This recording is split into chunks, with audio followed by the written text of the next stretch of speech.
Ntamak, le gros coup de gueule. Les propos tenus récemment par Romain Ntamak au sujet de ses sentiments durant la Coupe du Monde continuent de faire réagir. Le plus dur est derrière lui. 5 mois après la terrible blessure qu'il a privé de la Coupe du Monde avec le 15 de France, Romain Ntamak entrevoit le bout du tunnel. Le demi d'ouverture du stade toulousain a en effet retrouvé les terrains d'entraînement peu avant les fêtes de fin d'année et espère bien reprendre la compétition à la fin de l'hiver.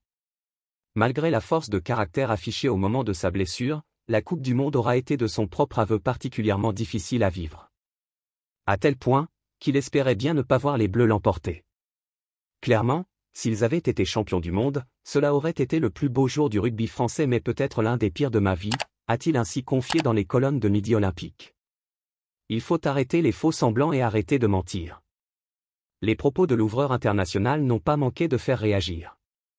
Mais pour Denis Charvet, ils obéissent à une implacable logique. C'est tellement dur le sport de haut niveau, avec de tels sacrifices.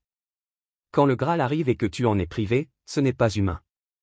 Je trouve que c'est tellement franc et honnête de sa part, j'ai adoré. Ça gêne certaines personnes, qui pensent qu'il ne faut pas dire ça par rapport aux autres, mais je m'en fous. Il faut arrêter les faux semblants et arrêter de mentir, a ainsi expliqué l'ancien Racing Man au micro de RMC. Lui il est vrai et authentique. J'ai adoré sa réponse. J'ai vécu des moments dans ma carrière de la même façon. Je n'avais pas envie que l'équipe de France gagne, a-t-il renchéri.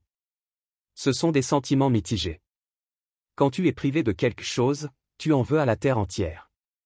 Tu as l'impression d'être abandonné.